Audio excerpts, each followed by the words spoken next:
Hey everyone, I want to talk a little bit about kind of the spectrum of how we at Clinically Pressed really go about developing our recommendations and how we come up with different strategies and things like that for people to follow, whether it's health related, performance related, and so forth. So Joel and I have had this conversation a few different times because some of this stuff, depending on which end of the spectrum you're on, can be very frustrating, and you see a lot of really just bullshit within the industry, and generally it's from individuals on either end of the spectrum.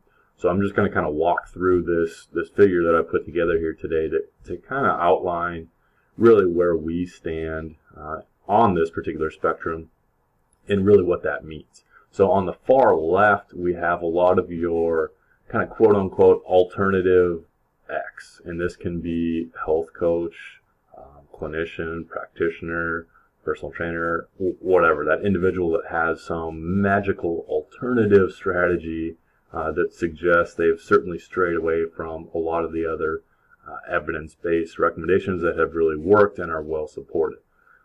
Sometimes we find a lot of our kind of biohackers on this end of the spectrum, not all of them, but generally this is kind of where they would fall. And biohackers are people that, again, have found this kind of quick fix or magical solution, whether it's a diet, supplement, performance, modality, type of exercise, whatever. It's a way to, again, kind of hack or cheat the system, whether that system is our health, physiology, performance, or so forth. So these people are generally a little bit too cutting edge. So they claim to be on the cutting edge, again, and support all these different strategies that they're doing or recommending by citing all of this kind of, again, quote-unquote cutting edge evidence, whatever that means. A lot of times it's really just personal experience. They may have done some self-experimentation, which, again, can offer value in certain scenarios and limitations, so I don't want to completely exclude the value of those, but we can't necessarily take information and results from that kind of N=1 type of case study and extrapolate it to everyone else. So generally, again, on this end of the spectrum, we get a lot of anecdotal evidence. Oh, hey, these people said this, he said this, she said this, whatever. None of it's really been substantiated. None of it's really been investigated or, again, experimented with. So we don't really know if this may or may not be true.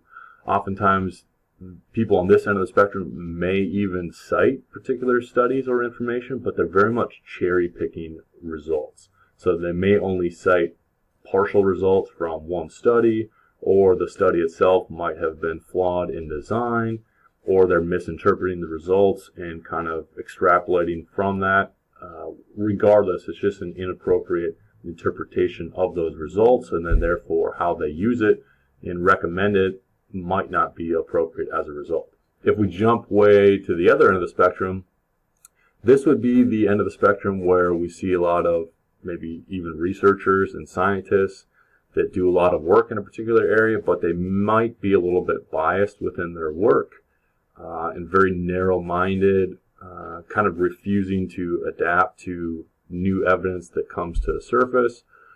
And it might not just be scientists. We also see coaches, practitioners, clinicians that are 100% by the book. They won't recommend anything unless it's been very well studied and investigated and supported by, again, maybe meta-analysis, systematic reviews, hundreds and hundreds of studies and things like that, which, again, in theory is good. That's what we would want with a lot of our recommendations, to be very well supported within the literature and, again, founded on science and have a lot of scientific rationale and principle behind it, with lots and lots of data and results to support these types of recommendations. But they may not be the best, or they might not be the most applicable to real-world scenarios. What's done in a research setting or shown to be true through research is usually set up in a very, very tightly controlled manner that may not be realistic for people kind of living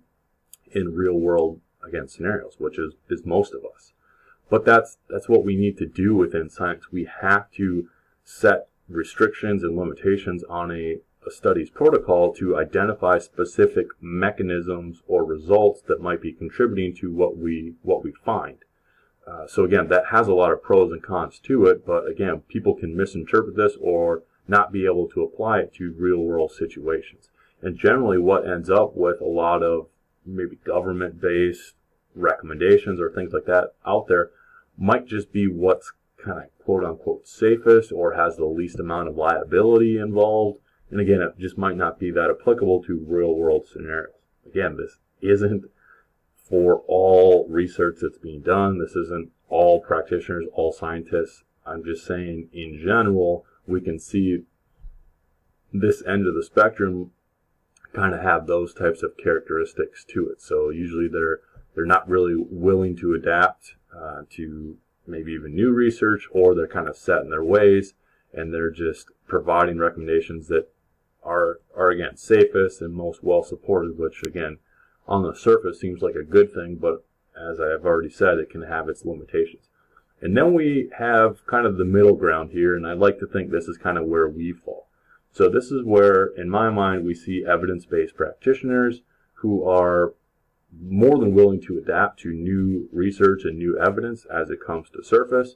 And then they also have the ability to integrate research with their kind of coaching intuition or training intuition, and then also applying it in a realistic fashion. So they know it might not be exactly what's been supported within the literature, but that's okay because, as I've already said, scientific studies are very, very much controlled and sometimes have restrictions and limitations on them that we can't necessarily apply to real-world scenarios. So the person in the middle has the ability to integrate both ends of the spectrum here and provide recommendations to people based on years of practical experience, based on kind of an evidence-guided practical application approach where they're applying research but doing so in a way that works, that's realistic, that is going to get the best results because it takes into consideration real people, real-world scenarios that, again, have realistic expectations and logistical ones so that people can actually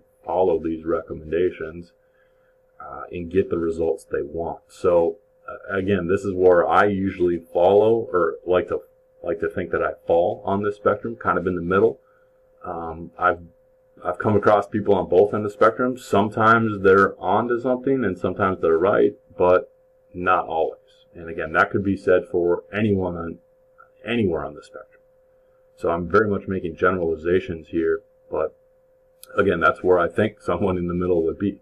Someone who can kind of look at both ends of the spectrum, maybe call out some people for their bullshit, and adapt to, again, new evidence that comes to the table, and then also having the ability to integrate everything, whether it's personal experience, whether it's anecdotal evidence, and then also scientific results, scientific studies, and then combining them, again, in a way that works and that's realistic and will actually fit into people's lifestyles. So just thought I'd kind of explain that, how we have developed our recommendations and where we stand. Sometimes I love the people that are on the biohackers and do a lot of self-experimentation, and they very well could be on the cutting edge, but it's just too early to tell.